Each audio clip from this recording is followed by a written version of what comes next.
میں شروع کرتی ہوں اللہ کے نام سے جو نہایت مہربان اور رحم کرنے والا ہے۔ ماریا ہارمنی سینٹر کی چھوٹی سی دنیا میں آپ کو خوش آمدید، جس کا مقصد صرف اچھی باتیں سکھانا ہے۔ بے شک کہ ہر دور میں اللہ تعالیٰ نے کسی نہ کسی نبی کو ایک ہدایت دینے والا بنا کر بھیجا تاکہ قوم حق پر ایمان لے آئے اور دردناک عذاب سے بچ گئے، لیکن بہت سی قومیں جو کہ اپنے تکبر کے اندر اتنی مغرور تھی کہ وہ نیست و نابود ہو گئیں۔ ایسا ہی ایک واقعہ آج میں آپ کو سنانے جا رہی ہوں۔ السلام علیکم ناظرین، امید کرتی ہوں کہ آپ سب خیر و عافیت سے ہوں گے، اور یہ بھی امید کرتی ہوں کہ آپ نے میرے چینل کو یقیناً سبسکرائب کر لیا ہوگا، اور اسی کے ساتھ ساتھ میری ویڈیوز کو لائک اور شیئر لازمی کریں تاکہ دنیا بھر کے لوگ اسلام اور اس کے معجزات سے آگاہی حاصل کر سکیں اور دیکھ سکیں اللہ کی شان کو، اللہ کی طاقت کو۔ تو بس پھر کچھ ایسے ہی اللہ تعالیٰ نے اپنے نبی صالح علیہ السلام کو قوم سمود پر نبی بنا کر بھیجا تاکہ وہ حق کی دعوت دے اور ساتھ ہی ساتھ لوگوں میں بھائی چارہ قائم کریں۔ بس پھر حضرت صالح علیہ السلام اللہ تعالیٰ کے حکم سے قوم سمود کو حق کا پیغام دینے لگے، دین کی دعوت دینے لگے، لیکن افسوس کہ وہ قوم بھی باقی قوموں کی طرح حضرت صالح علیہ السلام کا مذاق اڑاتی اور کہتی کہ کوئی خدا نہیں ہے، اور وہ اپنے بتوں کو پوجنے سے باز نہ آتی، بلکہ اس کے برعکس بس حضرت صالح علیہ السلام کو طنزوں کے تیر مارتی اور ہنس ہنس کر کہتی کہ اے صالح، اگر تو اتنا سچا ہے، اگر تیرا خدا سچ مچ ہے تو اس پہاڑی کے اندر سے ایک اونٹنی نکال کے دکھا جو کہ پوری قوم سمود کو اپنا دودھ پلائے۔ اگر تم ایسا کر سکو تو ہم ایمان لے آئیں گے۔ چنانچہ صالح علیہ السلام نے اللہ تعالیٰ کی بارگاہ میں ہاتھوں کو اٹھا لیا اور کہنے لگے، اے میرے رب، اپنا معجزہ دکھا اور اس پہاڑی میں سے ایک اونٹنی بھیج دے جو کہ پوری قوم کو دودھ پلائے۔ ہو سکتا ہے تیرا یہ معجزہ دیکھ کر یہ قوم ایمان لے آئے اور فتنوں سے، ہوس پرستی سے اور گمراہی کی راہوں سے باز آ جائے۔ بس پھر صالح علیہ السلام کی دعاؤں کا نکلنا تھا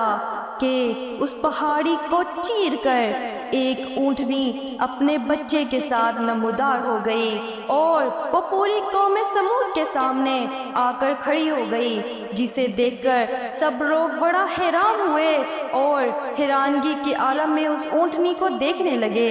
جس پر حضرت صالح علیہ السلام نے فرمایا کہ یہ اونٹنی بے شک اللہ کی نشانی ہے، یاد رکھنا یہ تمہیں دودھ پلائے گی، لیکن جو گاؤں کے پاس چشمہ ہے اس کا پانی ایک دن تم لوگ پیو گے اور ایک دن یہ اونٹنی پیے گی۔ چنانچہ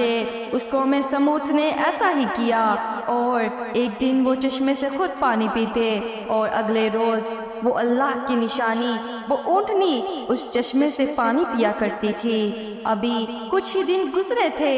کہ اس قوم کو شیطان بھٹکانے لگ گیا، گمراہی کے رستوں پہ چلانے لگ گیا اور کہنے لگا کہ اس تالاب پر صرف تم لوگوں کا حق ہے، اس اونٹنی کا نہیں، تم لوگ اس اونٹنی کو قتل کر دو، بے شک کہ اس میں کوئی غلط کام نہیں ہوگا اور وہ تم لوگ اپنی طاقت کو دکھا پاؤ گے۔ افسوس کہ وہ قوم بھٹک گئی اور وہ تمام تر لوگ جمع ہو گئے، اور انہوں نے گاؤں کے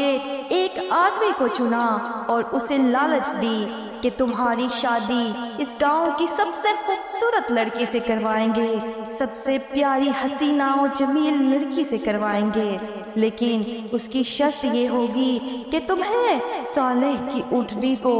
قتل کرنا ہوگا۔ اس شخص کا نام قدار بن سالف تھا۔ وہ اس گاؤں کا سب سے بے رحم اور طاقتور انسان تھا۔ اسی کے ساتھ ساتھ وہ لالچی اور وحشی بھی انتہا کا تھا۔ چنانچہ اس نے 9 گروہ بنائے اور سب کو چلا چلا کر کہنے لگا کہ میں اس اونٹنی کو قتل کر دوں گا۔ جب حضرت صالح علیہ السلام نے اس قوم کو دوبارہ سے غفلتوں میں ڈوبتے دیکھا تو وہ تمام تر لوگوں کو سمجھانے لگ گئے کہ اے قوم، اللہ سے ڈرو،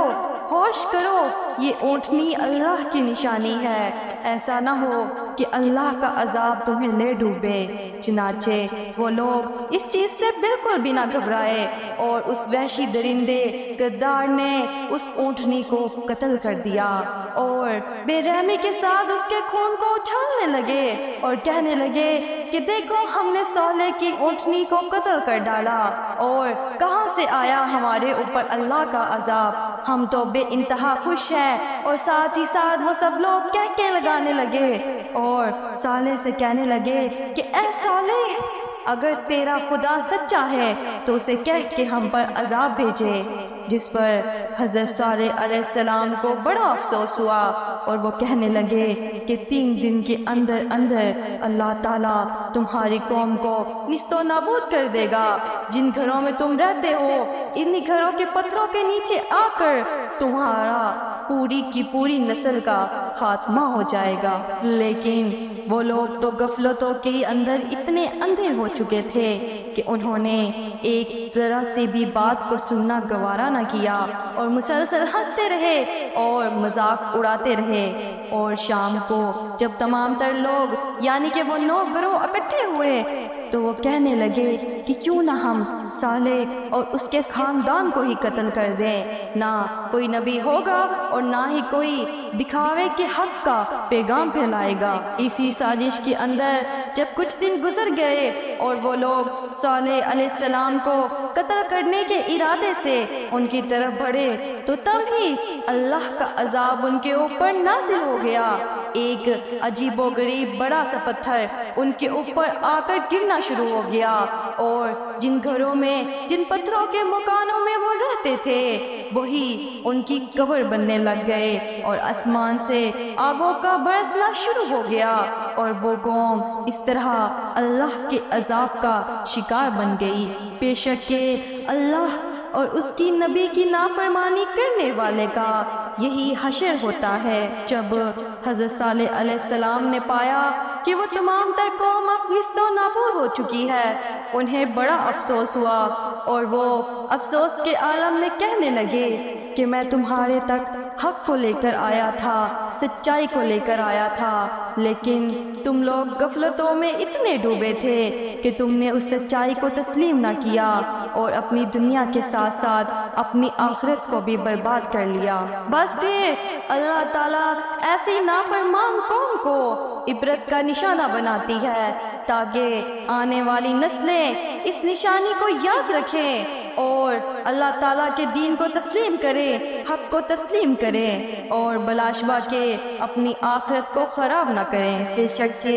اس قوم میں جو حضرت صالح علیہ السلام پر ایمان لائے ان کے علاوہ پوری قوم نیست و نابود ہو گئی، اور بے شک کہ یہ واقعہ سچا ہے اور اس کے آثار آج بھی مدینہ پاک کے شمال مغرب میں پائے جاتے ہیں، ان کے گھروں کے وجود پائے جاتے ہیں۔ اس کے بعد بعض روایات میں کہا جاتا ہے کہ حضرت صالح علیہ السلام اپنے ان چند ایمان والوں کے ساتھ مل کر اس جگہ کو چھوڑ آئے اور فلسطین کے ایک شہر میں آباد ہو گئے، پھر اپنی تمام تر زندگی کو یہیں پر وقف کر دیا اور یہیں پر یعنی کہ فلسطین کے علاقے میں رضا الہی سے وفات پا گئے اور فنا سے بقا کی جانب رخصت ہو گئے۔ اسی کے ساتھ ساتھ ناظرین مجھے بتائیں کہ آپ نے اس واقعے سے آخر کیا سبق حاصل کیا ہے؟ اپنی رائے کو کمنٹ سیکشن میں لازمی دیں اور اسی طرح مزید معلوماتی انفارمیشن کے لیے، معلوماتی واقعات کے لیے میرے ساتھ جڑے رہیں۔ اپنا